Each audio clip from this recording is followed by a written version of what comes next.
Hello everyone, अस्सलाम वालेकुम, नमस्ते, सत श्री अकाल एंड जय श्री राम। कैसे हैं आप लोग? आई होप आप लोग बिल्कुल ठीक होंगे और मैं भी बिल्कुल ठीक हूँ, एकदम बढ़िया। आज हम रिएक्शन देने वाले हैं योगी आदित्यनाथ जी के ऊपर वीडियो है और ये है सीधी बात। और इसमें देखते हैं हम कि उनका कैसा इंटरव्यू होता है, क्या कहते हैं वो। सो बिना देरी के चलते हैं इस वीडियो की तरफ और रिएक्शन देते हैं। सो उससे पहले अगर आपने मेरा चैनल सब्सक्राइब नहीं किया तो लाजमी सब्सक्राइब कर लें, बेल आइकन को ऑल नोटिफिकेशन पर प्रेस कर लीजिए ताकि सारी वीडियोस जो हैं वो आप लोगों को मिलती रहें। सो चलते हैं वीडियो की तरफ और रिएक्शन देते हैं। So let's start.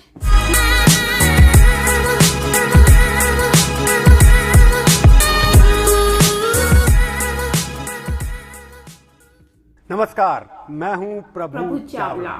सीधी बात में आज बारी है योगी आदित्यनाथ जी की, जो यूपी के मुख्यमंत्री हैं। योगी जी, आपका बहुत बहुत स्वागत है। नमस्कार जी। मैं अभी एयरपोर्ट से आ रहा था, कुछ लोग आपस में चर्चा कर रहे थे। योगी जी गिरवे वस्त्र पहनते हैं, उनके हाथ में जैसे ऋषियों के हाथों में, बड़े बड़े के हाथ में कोई डंडी भी नहीं रहती है। और जब हम उनके बारे में बजट पढ़ा तो हमें लगा कि योगी जी योगी तो हैं ही, पर तो अर्थशास्त्र के भी योगी दिखाई देते हैं। ये बजट में जो आपने 5.5 लाख करोड़ का बजट दिया है, इसमें कौन सी जादू की छड़ी आपने चलाई है जो सब तारीफ कर रहे हैं? देखिए, हम लोगों ने सार्वजनिक जीवन में प्रधानमंत्री मोदी जी से एक ही बात सीखी है कि ध्येय हमारा लोक कल्याण का होना चाहिए और लोक कल्याण के माध्यम से राष्ट्र कल्याण का। जब ध्येय बहुत स्पष्ट है वो और लक्ष्य प्राप्त करने के लिए दृढ़ इच्छा शक्ति हो तो उसे प्राप्त किया जा सकता है। आज से 4 साल पहले उत्तर प्रदेश का बजट, उस समय 20 करोड़ की आबादी का ये प्रदेश था और 20 से 22 करोड़ की आबादी के उस प्रदेश में उस समय 2 लाख करोड़ का बजट आता था। लोग हंसते थे। हमने पिछले 4 वर्ष के दौरान प्रदेश की इनकम को भी बढ़ाया है। प्रदेश की इनकम बढ़ेगी तो प्रति व्यक्ति आय पर इसका असर पड़ेगा। प्रति व्यक्ति आय भी बढ़ी है। बीमारू प्रदेश का आधा था ना इसको। अब बीमारू प्रदेश नहीं, अब तो उत्तर प्रदेश देश की अर्थव्यवस्था का एक बहुत महत्वपूर्ण स्तंभ बनने जा रहा है। और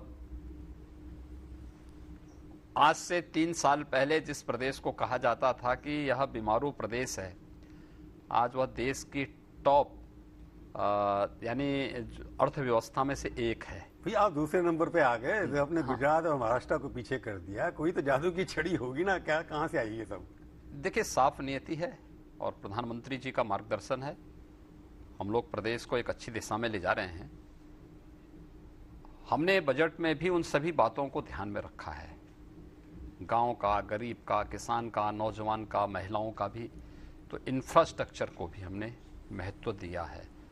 लोक कल्याण के साथ साथ इस राज्य के कल्याण का मार्ग कहां से प्रशस्त होना है, रोजगार की संभावनाएं कहां से जनरेट होनी है, इन सबको ध्यान में रखा है। उसका परिणाम है कि आय बढ़ने के साथ साथ प्रदेश के बजट का दायरा बढ़ता गया और 5.5 लाख करोड़ रुपए का बजट इस बार उत्तर प्रदेश ने अपना प्रस्तुत किया। देखना, आय आपकी प्रति व्यक्ति दुगनी हो गई। जैसे आप कह रहे हैं कि आय बढ़ाने का एक आपका था, इसके पीछे कोई ना कोई आपने ऐसी चीज की 4 बजट, ये आपका 5वां बजट था शायद, 5वां बजट, आखिरी बजट इस टर्म का है आपका। तो 5.5 लाख रुपए जब आप करिए, आपके पास ये पैसा कहाँ से आया कि एफआर लागू होता है 3%, 4.5%? देखिए, ये बात किसी को पता नहीं है कि यूपी के बाद पैसा भी है खर्च करने के लिए। पिछले 4 वर्षों के दौरान आप देखेंगे कि हमने प्रदेश की जनता पे कोई भी नया टैक्स नहीं लगाया, कोई नया टैक्स नहीं लगा। यहां तक कि पिछले 1 साल से पूरा दुनिया, पूरा देश, पूरा प्रदेश वैश्विक महामारी कोरोना से जूझ रही है, लेकिन कोई भी अतिरिक्त कर किसी पे नहीं लगाया, कोई टैक्स नहीं लगाया। लेकिन हमने प्रदेश की उस कर की चोरी को रोका। प्रदेश को पैसा जो चंद लोगों की जेब में जाता था, हमने उसको रोका और उसको खजाने में वापस जमा कराने का काम किया। जो कार्य पहले 100 रुपये में होता था, आज वही काम 75 रुपये या 50 रुपये में हो रहा है। तो ये जो बचत हुई है, ये बचत नए कार्यों के साथ जुड़ते बचत भ्रष्टाचार होता था पहले, उसको बचाया। सीधे भ्रष्टाचार भी था, ये भ्रष्टाचार भी था, और साथ साथ ये लीकेजेज जो थे ना, इन लीकेजेज को भी रोकने का काम हुआ है। फिजूल खर्ची को हर स्तर पर रोकने का काम किया गया। Ease of doing business ranking में आपका दूसरा स्थान है। जी, तो पिछले 5 सालों में कितनी इन्वेस्टमेंट यहाँ पर आई है या कमिट की है, उसमें से कितनी आई है, उसका भी कुछ रिजल्ट होगा ना इसके अंदर जीडीपी बढ़ाने में। क्यों नहीं। हमने फरवरी 2018 में ही यूपी इन्वेस्टर समिट का आयोजन किया था। पहले इन्वेस्टर समिट में हमें 4,68,000 करोड़ रुपए के निवेश के प्रस्ताव प्राप्त हुए। एमओयू साइन किया, एमओयू साइन हुए। उसमें आए कितने? वही मैं उसी पे मैं आ रहा हूं। हमने उसके 2 सफल ग्राउंड ब्रेकिंग सेरेमनी यहां पर कराए, जिसमें हमारे पास लगभग 1.5 लाख करोड़ का निवेश उस समय हमारे पास उसके माध्यम से आया। और बाकी समय समय पे अन्य निवेश को अगर हम देखेंगे तो पिछले 4 वर्षों के दौरान भारी, यानी उसमें अगर सामान्य जो निवेश की हम बात करते हैं तो उसमें हमारे यहाँ लगभग 3 लाख करोड़ का निवेश प्रदेश के अंदर हुआ है। एमएसएमई सेक्टर में पिछले 4 वर्षों के दौरान हम 50 लाख अपनी एमएसएमई यूनिट को बैंकों के साथ जोड़े हैं। बैंकों के साथ वित्तीय समावेशन के साथ उनको जोड़ा गया। किसी को बैंक से लोन चाहिए, किसी को बैंक को अपनी पूंजी को बढ़ाने के लिए पैसा चाहिए, किसी को अन्य कार्य। 50 लाख ऐसी एमएसएमई यूनिट को हमने सीधे बैंकों के साथ जोड़ करके उनका लेन देन बैंकों के साथ, बैंकों के माध्यम से हो, डिजिटल पेमेंट के साथ वो जुड़ सके। ये कार्य यहाँ पे इस दौरान किया गया। सुनने के बाद लग रहा है कि मैं योगी जी से बात नहीं कर रहा, किसी अर्थशास्त्री से बात कर रहा हूं। मैं अर्थशास्त्री, मैं योगी ही हूं। लेकिन कपड़ों योगी है, पर यहाँ लग रहा है कि अर्थशास्त्री।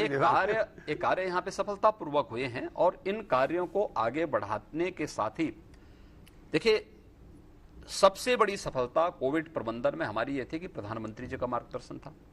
दूसरा, हमारी सफलता इस बात पे निर्भर कर रही थी कि कब कौन सा कदम उठाना है, और समय रहते उन कार्यक्रमों को हम करते थे। जैसे लेबर रिफॉर्म के लिए जो कोविड की बात करें, मैं इसलिए कहूँ, दर्शक हमारे जो है ना, हाँ, मैं कोविड जो आपने कोविड पे भी मैं आ रहा हूं। कोविड पे एक्टिव केसेस आज कितने हमारे दर्शक जानना रहे थे। बड़ा प्रदेश है, 24 करोड़ लोगों का, वहां पर एक्टिव केसेस 24 करोड़ लोग हैं प्रदेश में, और प्रदेश के अंदर आज के दिन पर एक्टिव केस 2000 से कम है।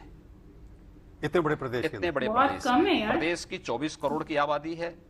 अगर आप उत्तर प्रदेश की आबादी की तुलना अगर देश के साथ करेंगे तो ब्राजील उत्तर प्रदेश के ही समकक्ष पड़ता है। वहां की 22 करोड़ की आबादी है।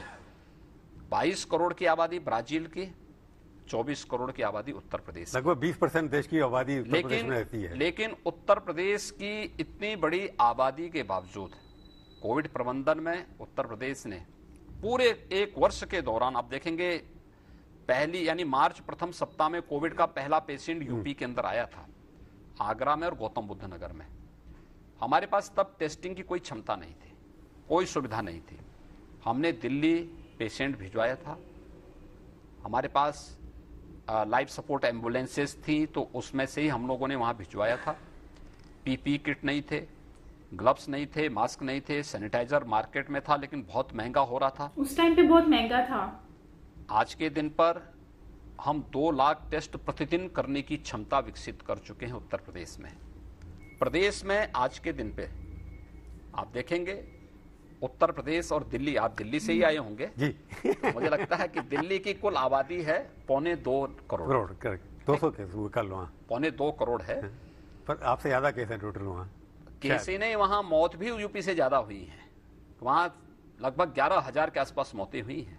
यूपी में 8,000 के आसपास। हमारे मुख्यमंत्री तो आपको कह रहे थे लाइसेंस दे रहे थे शुरू में, तो मैं लाइसेंस ही हमेशा लाइसेंस ही लेते रहे, लाइसेंस ही देते रहे। हम लोग लाइसेंस भी नहीं लेते हैं, लाइसेंस देते हैं। लेसन भी दे रहे थे वो आपको, कैसे? लेकिन इन लोगों का काम ही वही है, ये 200 को लेसन पढ़ाते हैं लेकिन स्वयं पढ़ेंगे नहीं, स्वयं नहीं पढ़ेंगे। लेकिन मैं वही बोलना चाहता हूं कि दिल्ली राज्य, देश का हेल्थ इंफ्रास्ट्रक्चर का सर्वाधिक पैसा दिल्ली पे खर्च होता है। दिल्ली में कोविड प्रबंधन सबके सामने है और यूपी का सबके सामने है। ब्राजील से, हम यूएस से तुलना करेंगे तो दिल्ली को आप मानते हैं फेल, मानते हैं, हमने वाले में फेल ही मानते हैं ना। मैं क्या कर रहा हूं भाई, जो व्यक्ति जहां फेल है हर जगह हर व्यक्ति देख रहा है इस चीज को। और ये तो तब अवसर था जब प्रधानमंत्री जी भारत सरकार हर प्रकार का सपोर्ट कर रही थी, प्रधानमंत्री जी मार्गदर्शन कर रहे थे, गृह मंत्री जी को स्वयं निकलना पड़ा और गृह मंत्री जी स्वयं इससे पीड़ित हो गए। यानी दिल्ली सरकार की, दिल्ली राज्य सरकार की कुप्रबंधन के कारण प्रधानमंत्री जी के निर्देश पे माननीय गृह मंत्री जी स्वयं निकले और उन्होंने तब दिल्ली को संभाला, तब दिल्ली संभल पाई, अन्यथा वह अनियंत्रित सी हो गई थी। आजकल वो कहते हैं मेरा स्टेट सबसे बढ़िया है। धारावी जैसी स्थिति दिल्ली के अंदर पैदा हो चुकी थी, जिस प्रकार की विभत्स स्थिति दिल्ली के अंदर हो चुकी थी, माननीय गृह मंत्री जी ने उसको संभाला, अन्यथा दिल्ली तो अनियंत्रित सी हो चुकी थी। देखिए, WHO ने उत्तर प्रदेश के कोविड प्रबंधन की सराहना की है। एक दूसरा, काम बोलता है, काम और एक बोलता काम है, बोल सही रहा कह है रहे हैं। उत्तर प्रदेश के अंदर जो करके दिखाया गया है, ये सबके सामने है। तो मुझे लगता है कि हम अपने प्रदेश की जनता को बचा रहे हैं, इससे बड़ा रिवार्ड हमारे लिए और क्या हो सकता है। नहीं, आप जब शुरू में कहा कि 5.5 लाख करोड़ का बजट दे रहे हैं हम आप, और आपका टारगेट है $1 ट्रिलियन इकोनॉमी आप बनाएंगे, मोदी जी कहते हैं $5 ट्रिलियन, तो जो आपने शुरू में कहा कि इतना बड़ा पैसा जो है, साधन जो है, आपने बताया कि टैक्स चोरी खत्म किया आपने, एक्साइज से बढ़ाया, पर बाकी और भी तो कुछ किया होगा, टैक्स लगाया नहीं आपने। जो सेंट्रल की स्कीम है उसके ऊपर भी पैसा यहाँ पर आता है, उसका इम्प्लीमेंटेशन भी आपने ठीक किया होगा। पूरी ईमानदारी के साथ देखिए, हमें राज्य सरकार को सबसे बड़ी मदद मिलती है सेंट्रल की स्कीम के साथ अपनी स्कीम को जोड़ देना, अपना शेयर समय पे खर्च करने और स्कीम को समयबद्ध ढंग से आगे बढ़ा लें। 16 करोड़ लोगों को हम खाद्यान्न देते, अंत्योदय योजना और पात्र गृहस्थी योजना के अंतर्गत। ये सभी लोगों को यह सुविधा भी है कि नेशनल पोर्टेबिलिटी के अंतर्गत वह यहां से दिल्ली, यहां से हम लोग जो राशन कार्ड देंगे, अगर उसकी मर्जी आई, वो महाराष्ट्र में है, पंजाब में है या कर्नाटक में, वहां भी राशन ले सकता है। One nation one ration card, one nation one ration card की सुविधा भी उत्तर प्रदेश आपने इम्प्लीमेंट कर दी। हाँ, यहाँ उत्तर प्रदेश में हम लोग 2020 में ही लागू कर चुके थे, मई 2020 में हमने इसको लागू करवा दिया। तो ये सारी चीजें यहाँ पे। दूसरा, ई पॉस मशीन से लाभ क्या हुआ हमें? देखिए, खाद्यान्न पहले से ज्यादा लोगों को हम दे रहे हैं, कोई शिकायत नहीं, संतुष्टि का लेवल 96% से ऊपर है हमारा। दूसरा एक बात लाभ और हुआ, टेक्नोलॉजी से हमने 1200 करोड़ रुपए प्रति वर्ष बचाए हैं, 1200 करोड़ रुपए की बचत भी, और यही है टेक्नोलॉजी का लाभ, एकदम ट्रांसपेरेंट। तो आपने जो हर असेसमेंट 1200 करोड़ रुपए की प्रति वर्ष बचत उत्तर प्रदेश खाद्यान्न योजना के माध्यम से कर रहा है, और ये है टेक्नोलॉजी की इसी ताकत को प्रधानमंत्री जी बार बार कहते हैं, और इसी टेक्नोलॉजी की ताकत को हमें समझना होगा। टेक्नोलॉजी नहीं होती तो कोरोना प्रबंधन में क्या स्थिति होती प्रदेश और देश की, कल्पना कर सकते हैं। जितने आंकड़े आपने दिए हैं, हर सब्जेक्ट के आंकड़े, मैंने किसी मुख्यमंत्री को इतने आंकड़े बोलते हुए देखा नहीं है। इसका मतलब आप खुद काफी मॉनिटर खुद करते हैं हर चीज का। देखिए, करना पड़ेगा। अगर मुझे दायित्व दिया गया है कि मैं उत्तर प्रदेश के मुख्यमंत्री के रूप में 24 करोड़ जनता के हितों का संवर्धन करूं और उसका संरक्षण करने के लिए मुझे यहाँ जिम्मेदारी दी गई है, तो मुझे एक एक चीज को मॉनिटर करना पड़ेगा।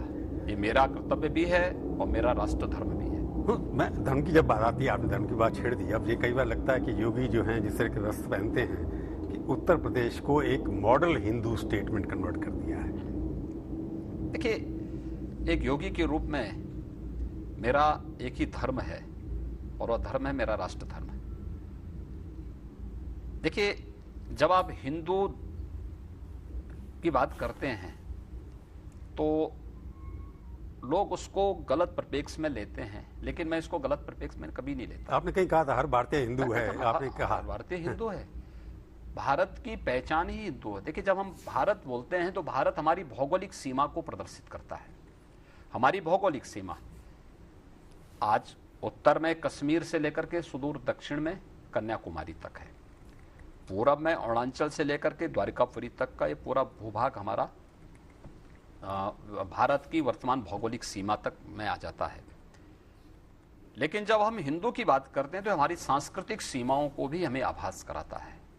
ये हिमालय से लेकर के हिंदू कुष्ठ सुदूर दक्षिण तक, और आप दक्षिण पूर्व एशिया के देशों को जो हिंदू संस्कृति से, हिंदू परंपरा से किसी न किसी रूप में जुड़े हुए हैं, कोई राम की परंपरा से, कोई बुद्ध की परंपरा से,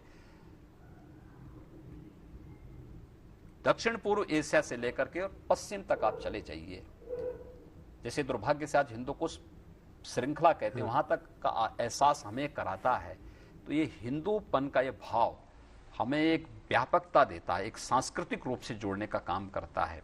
अगर दक्षिण भारत का एक कोई सनातन हिंदू धर्मावलंबी मानसरोवर की यात्रा में जाता है या कोई भारतवासी जाता है, इसलिए जाता है कि कैलाश मानसरोवर हिंदू संस्कृति का प्रतीक हिंदू है। संस्कृति का एक प्रतीक है, रहा है, अतीत के उन कालखंडों से रहा है जब हो सकता है जाति, मत, पंथ, मजहब और राष्ट्र की सीमाएं इस रूप में नहीं रहेंगी। उस कालखंड में भी ये था।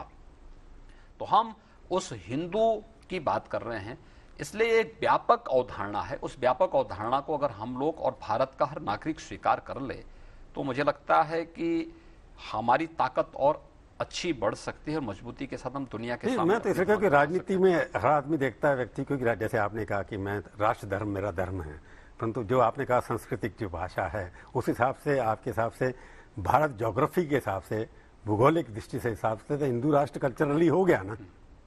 भारत तो कल्चरली है ही, भारत उस चीज को मानता ही हर हिंदू राष्ट्र हो गया ना आपके। राम कृष्ण शंकर की परंपरा के साथ देखिए हिंदू की सबसे बड़ी विशेषता क्या है? हिंदू कोई चीज अपनी थोपता नहीं। हम अपनी बात को कभी थोपते नहीं किसी पे। नहीं, मैं जो योगी जी कह रहा हूं, मैं क्या कह रहा हूं ना, हम अपनी बात को किसी पे थोपते नहीं। नहीं थोपते, बिल्कुल सहनशीलता बहुत ज्यादा है। नहीं, सहनशीलता की बात नहीं, हम अपनी बात नहीं थोपते। हम तो हिंदू पे भी नहीं थोपते हैं।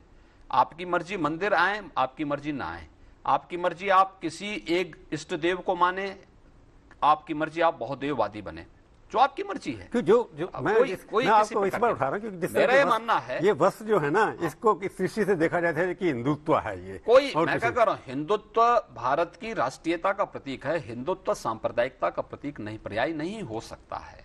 और हिंदू हमारी पहचान है। अपनी पहचान को विस्मृत करके, अपने अतीत से भटक करके कोई व्यक्ति कभी अपने लक्ष्य को प्राप्त नहीं कर सकता है। वही लगता है ना कि लोग कहते हैं कि योगी जी जब से आए हैं मुख्यमंत्री के अंदर, यूपी की, उत्तर प्रदेश की पहचान ही बदल दिया आपने। पहले यूपी को जाना जाता था सारे विश्व के अंदर कि वहाँ आगरा है, ताजमहल है। जब से अब आप यहाँ पर आए हैं, लोग कहते हैं वाराणसी भी वहाँ पर है, मथुरा भी वहाँ पर है, प्रयागराज भी वहाँ पर है। ये आपका एक डेलिब्रेट, एक सोचा समझा प्लान था जिसके मुताबिक आपने उत्तर प्रदेश की छवि बदल दी। देखिए, छवि मैंने बदली नहीं, उत्तर प्रदेश की छवि पहले से बदली है। अयोध्या पहले से है, हाँ, पर लोग जानते नहीं थे ना। पहले से है, काशी पहले से है, प्रयागराज पहले से है। और मुझे लगता है कि दुनिया की सबसे प्राचीनतम नगरियों में से अगर कोई है तो उनमें से ये सभी हैं। अयोध्या विगत 12,000 वर्षों से, और मैं कहता हूं सृष्टि का पहला राजा मनु की राजधानी अयोध्या रही है। मर्यादा पुरुषोत्तम भगवान श्री राम जिस सूर्य वंश में पैदा हुए थे, उस सूर्य वंश की राजधानी अयोध्या रही है। और वही अयोध्या आज विश्व मानचित्र पर एक बार फिर से उभर करके सामने आ रही है। पहले तो मोदी जी की वजह से आ गई, फिर आपने जिस तरह से उसका ये जो कुछ भी प्रेरणा है, आज अगर हम एक सफल कुंभ का आयोजन प्रयागराज की धरती पे करते हैं, तो ये प्रेरणा और मार्गदर्शन प्रधानमंत्री मोदी जी का ही है। अगर सफलता की, भाई कुंभ का मतलब भगदड़, गंदगी, अव्यवस्था, अराजकता ये नहीं होना चाहिए। कुंभ स्वच्छता, सुरक्षा और सुव्यवस्था का प्रतीक कैसे बने, इस पे फोकस होना चाहिए। इसके लिए प्रधानमंत्री जी स्वयं बैठक करते हैं, राज्य सरकार को मार्गदर्शन करते हैं, उस प्रकार से लोगों को ट्रेंड करते हैं। उसका परिणाम है कि राज्य सरकार उसका श्रेय भी ली और राज्य सरकार ने उसको फॉलो किया, उसका श्रेय भी राज्य सरकार को प्राप्त हुआ। तो ये चीजें, प्रयागराज का इतिहास विगत 12,000 वर्षों से सब जानते थे पहले, पर उनका नाम कोई नहीं लेता था ना। आप जब से आप मुख्यमंत्री बने, मुझे अपनी विरासत पे गौरव की अनुभूति है। तो आप उसको, मैं गौरव आप उस तरह से प्रयास कर रहे थे कि ये जो उत्तर प्रदेश है ये केवल आगरा के ताजमहल, ये मेरा दायित्व भी है कि मैं अपनी परंपरा और अपने संस्कृति पर गौरव की अनुभूति करूं और उसके पौराणिक परंपरा के साथ और नामों के साथ उसको जोड़ करके लोगों को बताऊं। आपने नाम भी बहुत बदले, आपने मुगलसराय स्टेशन से लेकर हमने फैजाबाद को अयोध्या किया, हमने इलाहाबाद को प्रयागराज किया, क्योंकि उसकी पौराणिक पहचान थी। वो उसकी पौराणिक और ऐतिहासिक पृष्ठभूमि उसके साथ जुड़ी हुई थी, लोगों की भावनाएं उस भाव के साथ जुड़ी हुई थी। आपने देखा होगा लोगों ने किस सकारात्मक भाव के साथ उसको लिया। सभी पक्षों ने ऐसे बहुत सारे सिटीज हैं यूपी में जिनके नाम पौराणिक हैं, आपने वो तो बदले नहीं। समय बताएगा क्या होना है, लेकिन सवाल ये है कि योजना है बाकी सिटीज का नाम भी बदलने का, जोड़ने का, इतिहास के साथ, देखिए संस्कृति के साथ। हम लोग वर्तमान में जीते हैं और वर्तमान में जी करके लोक कल्याण का भाव जितने अच्छे ढंग से आगे बढ़ाया जा सकता है, बहुत से क्योंकि आपने अर्थव्यवस्था का जो प्रारूप बनाया वो तो भविष्य के लिए बनाया है, हाँ, मैं तो क्या भविष्य कर में रहा हूं आप क्या करने वाले हैं वर्तमान में रह करके भविष्य की योजनाएं बनती हैं। मतलब आपके दिमाग में ये है कि हाँ, कुछ और सिटीज, जो सिटी ऐसे शहर हैं जिनका कुछ लेना देना नहीं हिंदुस्तान की कल्चर से, उनके नाम और भी बदले जाएंगे ना बाद में, अगर जरूरत पड़ी तो। मैं क्या कर रहा हूं, अभी तो हमें जहां पे जो हमारी दृष्टि में आया है वहां पे हम लोगों ने उस प्रकार का कार्य किया है। आने वाले समय में अभी देखते रहिए, अभी मैं बोल दूंगा तो आपका मुद्दा ही नहीं बचेगा। नहीं, मैं ये नहीं पूछा किसी सिटी का बदलने वाले हैं, मतलब आपकी योजना में वो है कि नहीं है। नहीं, मैं क्या कह रहा हूँ, अब मैं बोलूंगा तो फिर आपको मुद्दा कहाँ बचेगा। नहीं, मुद्दा क्या, मैं और मुद्दे पे मुद्दा, मतलब आप मुद्दा तो नहीं है, ये मुद्दा तो बन नहीं सकता कि आपने सिटी का नाम बदला। भविष्य के मुद्दों के लिए भी मैं कोई आपके लिए छोड़ना चाहता हूँ। मतलब ओपन क्वेश्चन है आपके हिसाब से। तो दूसरे इश्यू पर आते, जैसे आपने इतना सारा काम किया यहाँ पर, सवाल ये उठता है कि हिंदुत्व जब बात आती है तो आप पहली स्टेट से जिसमें लव जिहाद का एक लॉ आप ही बनाया है, तो आपके पास और भी कानून बहुत सारे हैं जिसके अंदर ये सब एक्शन हो सकते थे।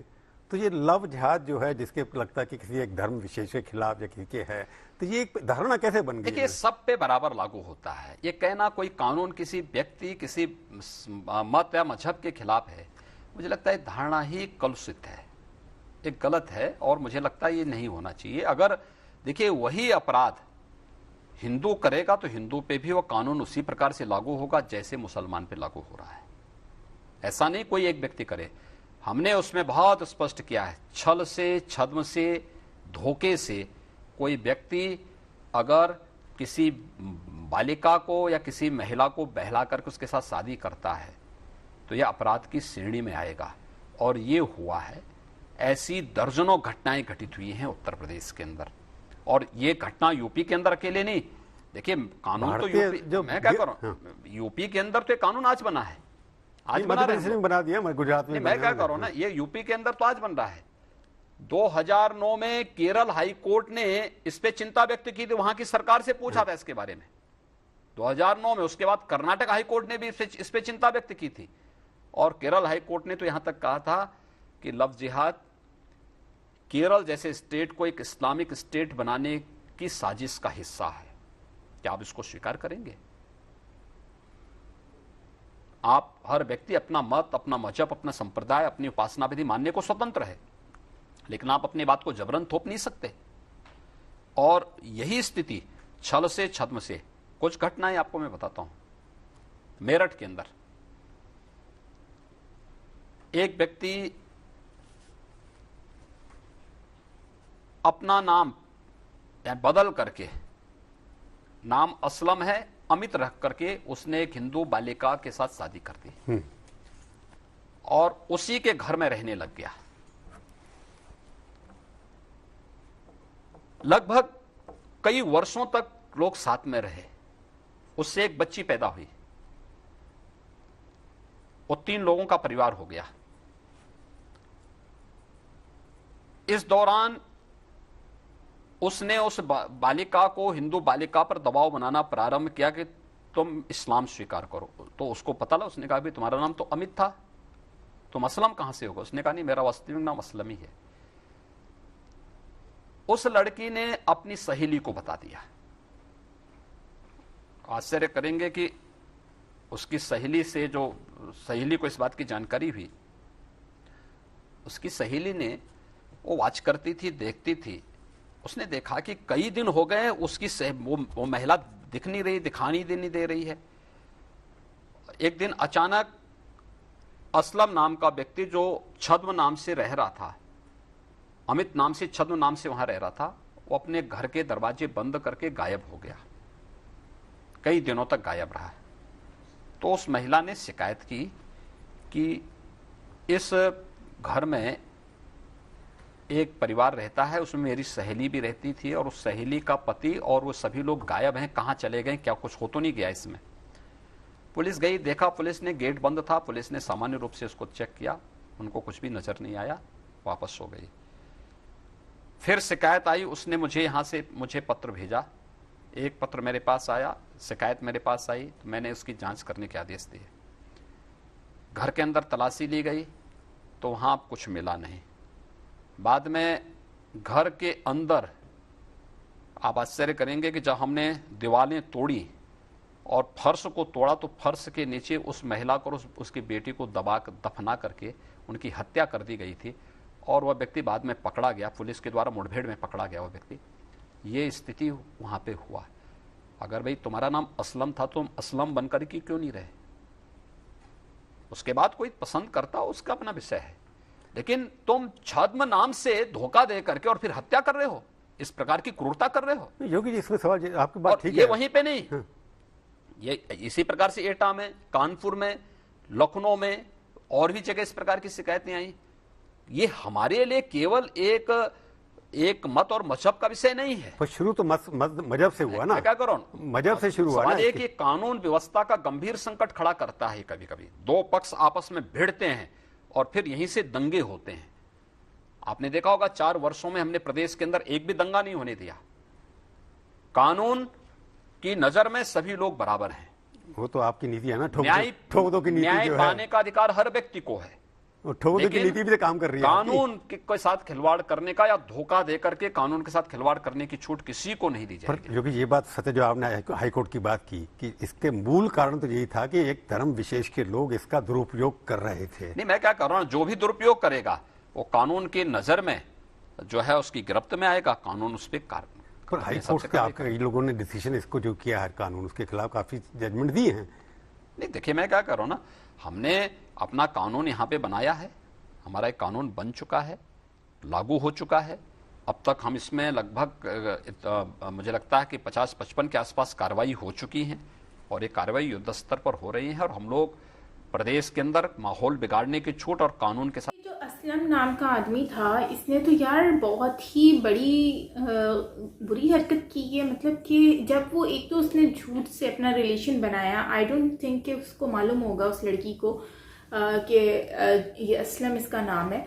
उसने अपने आप को छुपाया क्यों, जबकि ये कानून भी पास हो चुका है कि उसमें कोई लव जिहाद का, तो फिर उसमें तो इनको हाइड करना नहीं चाहिए था। फिर एक अमित बनकर फिर उसके बाद इन्होंने कुछ साल के बाद, मतलब कि वो चाह क्या रहा था बेसिकली, लेकिन उसके बाद उसने फिर उनके साथ इस तरह से किया, तो मतलब दोनों को ही मार के फेंक दिया। तो ये एक बहुत ही अफसोस की बात है और पता नहीं इस तरह के लोग ऐसे क्यों करते हैं, अपनी आइडेंटिटी छुपाकर अपनी रियलिटी छुपाकर फिर इस तरह की चीज़ें जो हैं वो करते हैं और उन बेचारों को, बेकसूर लोगों को इस तरह से इन्होंने मार के ख़त्म कर दिया।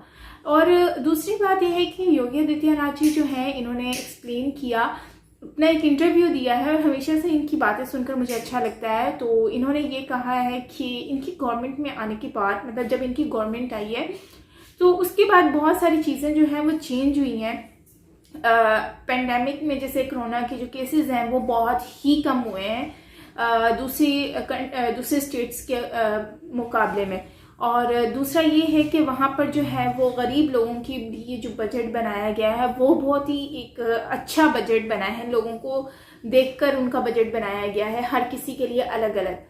दूसरी बात, सेफ्टी बहुत ज़्यादा वहाँ पर की गई है, तो ये चीज़ बहुत ही ज़्यादा काबिल तारीफ़ भी है और हमें अप्रिशिएट करना चाहिए योगी आदित्यनाथ जी को।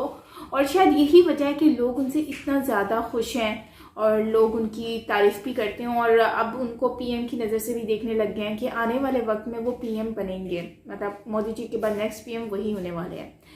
तो ये एक चीज़ जो है वो बहुत ही ज़्यादा अप्रिशिएट करने वाली है योगी आदित्यनाथ जी को। तो और इसके अलावा उन्होंने जो है वो चोरी जो करते हैं या फिर माहौल ख़राब करते हैं, गुंडागर्दी करते हैं, तो उनके लिए इन्होंने बहुत अच्छे रूल्स एंड रेगुलेशंस बनाए हैं। कोई भी कुछ करने से पहले 10 बार सोचेगा कि यार ये योगी आदित्यनाथ जी की गवर्नमेंट है और इसमें हमें ऐसे करना नहीं है। और दूसरी बात ये है कि इन्होंने इकनॉमी इनके आने के बाद काफ़ी अच्छी ग्रो हुई है और इनका बजट बहुत अच्छा ग्रो हो गया है। और वो क्योंकि योगी आदित्यनाथ जी जो हैं वो अपनी कंट्री के लिए सच्चे दिल से काम करते हैं और हमें इस चीज़ पे भी मैं बल्कि हैरान हुई थी जब उनकी फैमिली के बारे में सुना था कि उनकी फैमिली किस कंडीशन में रहती है, मतलब इतनी सिंपल और वो एक सीएम है। तो ये एक वाकई में ही एग्जाम्पल है फॉर एवरी प्राइम मिनिस्टर और सब सीएम्स के लिए। तो जो आउट ऑफ कंट्री के सीएम्स हैं और फॉरेनर कंट्रीज़ के सीएम्स हैं उन सब के लिए। तो बाकी उन्होंने जो है वो बजट वगैरह सारा बहुत ही अच्छे से जो है जस्ट किया है, हर किसी के बारे में प्रॉपर तरीके से सोचा है। और हिंदुत्व और मुस्लिम्स इनमें कभी भी डिफरेंस नहीं देखा, सबके लिए रूल्स बने हुए हैं, तो उनको फॉलो करें और अपनी लाइफ को एंजॉय करें। कोई किसी से कोई लेना देना नहीं है। ये चीज़ बहुत अच्छी लगी मुझे। और दूसरी बात ये है कि हिंदुत्व में ये कह रहे थे कि ये किसी को फोर्स नहीं करते कि कोई मंदिर जाता है, कोई कहीं पर भी जाए, आए या ना आए, अब डिपेंड करता है, दिल करता है तो आओ, नहीं करता तो नहीं आओ। ये चीज़ मैंने भी काफ़ी बार सुनी भी है और मैंने ये देखी भी है कि हिंदुज़म में इस तरह की चीज़ें ज़्यादा नहीं होती कि उसको हर ये चीज़ मस्ट करनी है, यहाँ पर ये करना है, वहाँ पर ये करना है, मतलब फोर्सफुली कुछ नहीं किया जाता। आपका दिल करता है आप आए, आपका दिल करता है आप ना आए मंदिर में, आप पूजा करें नहीं करें, it's all up to you. तो एक ये चीज़ अच्छी लगी। और एक मैं हिंदुत्व में ये भी मैंने चीज़ नोट की है कि इसमें जो है ना, लोग जो है बेसिकली कभी भी किसी को जो है वो इतना ज़्यादा वायलेशन नहीं क्रिएट करते और किसी को ज़्यादा इरिटेट नहीं करते, तंग नहीं करते, और बहुत ही ज़्यादा मतलब कि इनोसेंट से रहते हैं, सिंपल लाइफ में रहते हैं। मतलब कि उनको किसी को पीसफुल जो कहते हैं ना, इन शॉर्ट पीसफुल हैं वो लोग बहुत ही ज़्यादा। और ये चीज़ मैंने नोट की है, देखी है, तो ये चीज़ मुझे बहुत अच्छी लगती है इनमें। और वेल एजुकेटेड भी होते हैं और इनको पता है कि किसको किस तरह से ट्रीट करना है। सो गाइज, ये थी हमारी आज की वीडियो, पार्ट 1 था ये। अगर आप कहेंगे तो पार्ट 2 भी हम बना लेंगे। और योगी जी की बातें सुनकर बहुत अच्छा लगता है। वैसे बहुत ज़्यादा टफ बोलते हैं हिंदी, बट ये होता है कि कुछ वर्ड्स जो होते हैं ना वो यहाँ से निकल जाते हैं, बट ये है कि समझ आ जाता है टॉपिक। तो ये है कि अच्छा लगा सुनकर, काफ़ी समझ आई चीज़ों के बारे में, और वाकई में ही इन्होंने काफ़ी काम किया है और हमें इनको अप्रिशिएट भी करना चाहिए। और आई होप कि आपको ये वीडियो अच्छी लगी होगी। अच्छी लगी हो तो प्लीज़ लाइक कीजिएगा and don't forget to subscribe my channel and also press the bell icon, जो कि ऑल नोटिफिकेशन पर, और व्लॉग देखना मत भूलिएगा। मिलते हैं नेक्स्ट वीडियो के साथ। Bye bye.